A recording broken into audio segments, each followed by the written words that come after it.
warahmatullahi wabarakatuh. Perkenalkan, nama saya Intan Elika Putri dari kelas 12 MIA 3. Pasar terjadi karena adanya peminatan dari pembeli dan penawaran dari penjual. Adapun pendekatan peminatan adalah dengan mencari tahu kebutuhan dari pasar sasaran, dan kebutuhan penawaran adalah pendekatan penawaran mengandalkan pada kemampuan wirausaha membuat produk inovatif. Kedua pendekatan tersebut dapat digunakan untuk mengenali potensi pasar.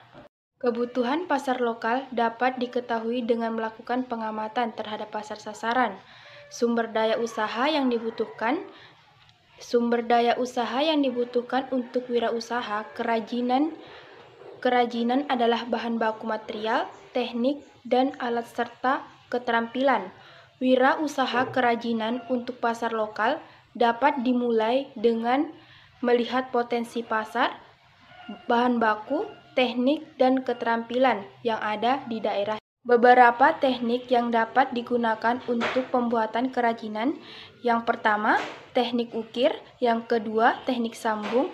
Yang ketiga, teknik jahit. Dan yang keempat, teknik anyam. Perancangan dan produksi untuk kerajinan pasar lokal.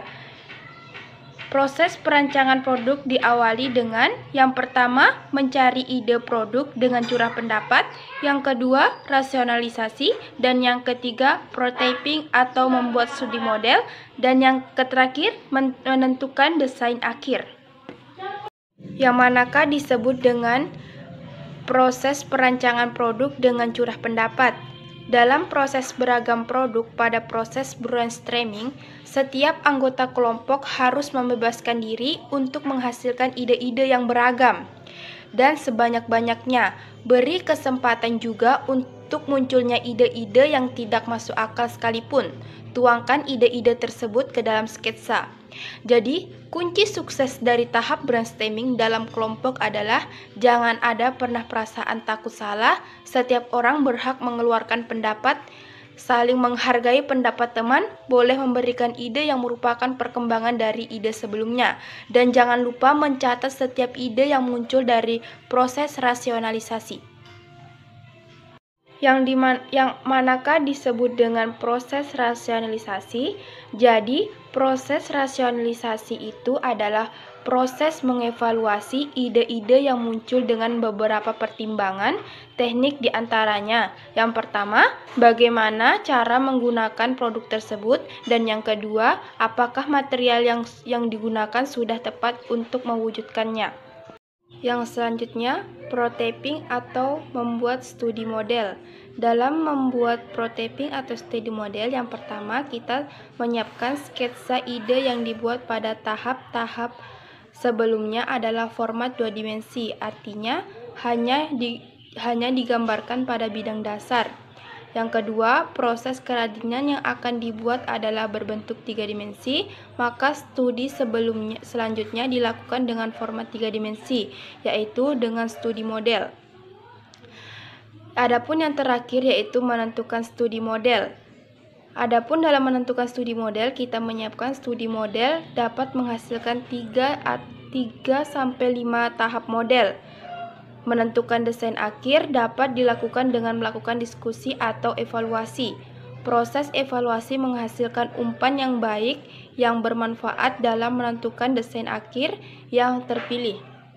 Baik, kita melangkah ke materi selanjutnya, yaitu fungsi kemasan kerajinan untuk pasar lokal.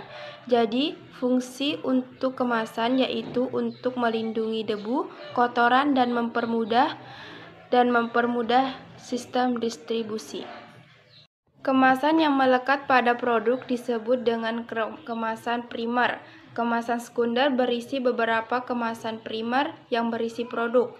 Kemasan primer berfungsi untuk melindungi produk dari benturan dan kotoran, menampilkan daya tarik dan produk kerajinan. Material kemasan untuk melindungi dari kotoran dapat berupa lembaran kertas atau plastik. Kemasan tersier berfungsi untuk memberikan kemudahan untuk distribusi dari tempat produksi ke tempat penjualan. Tidak semua produk kerajinan membutuhkan kemasan primer.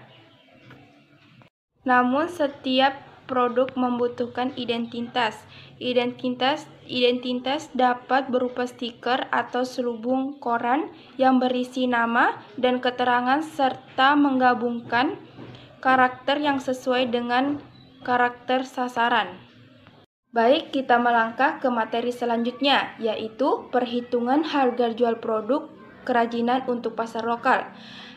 Yang pertama yaitu harga jual produk. Sejumlah harga yang dibebankan kepada konsumen yang dihitung dari biaya produksi dan biaya lain di luar produksi seperti biaya distribusi dan promosi. Biaya produksi, biaya-biaya yang harus dikeluarkan untuk kejadian produksi barang. Unsur biaya produksi adalah biaya bahan baku, biaya tenaga kerja, dan biaya overhead. Perhitungan harga jual produk untuk pasar lokal. Metode perhitungan harga pokok produksi dapat dibuat dengan dua pendekatan, yaitu pendekatan full costing dan pendekatan variable costing.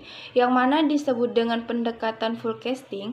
Pendekatan full costing memperhitungkan semua unsur biaya produksi, yaitu biaya bahan baku, biaya tenaga kerja produksi, dan biaya overhead. Dan manakah yang disebut dengan pendekatan variable costing? Pendekatan variable costing memisahkan perhitungan biaya produksi yang berlaku variabel dengan biaya tenaga tetap. Biaya variabel terdiri dari biaya bahan baku, biaya tenaga kerja produksi, dan overhead variabel ditambah dengan biaya pemasaran variabel dan biaya umum variabel. Biaya tetap terdiri atas biaya overhead tetap, biaya pemasaran tetap, biaya administrasi tetap, dan biaya umum tetap. Selanjutnya, media promosi untuk pemasaran kerajinan untuk pasar lokal. Pengertian dan jenis-jenis kerajinan untuk pasar lokal. Yang pertama, strategi pemasaran produk bermanfaat, bauran dan strategi produk flex dan promosi atau dikenal pula dengan sebutan up. Tujuan promosi adalah untuk mengenalkan produk kepada calon pembeli dan membuat pembeli membeli produk. Pengertian dan jenis-jenis promosi kerajinan untuk pasar lokal. Yang pertama, media promosi dapat dikelompokkan menjadi dua, yaitu above the line dan below the line. Yang mana disebut dengan above the line? Promosi above the line adalah promosi melalui iklan seperti iklan media, cetak, iklan radio, dan poster. Promosi below the line adalah promosi melalui kegiatan promosinya. Contohnya, pendekatan peragaan busana untuk mempromosikan produk-produk fashionnya. Demikian pemaparan yang sempat saya bawakan, kurang lebihnya mohon dimaafkan. Wassalamualaikum warahmatullahi wabarakatuh.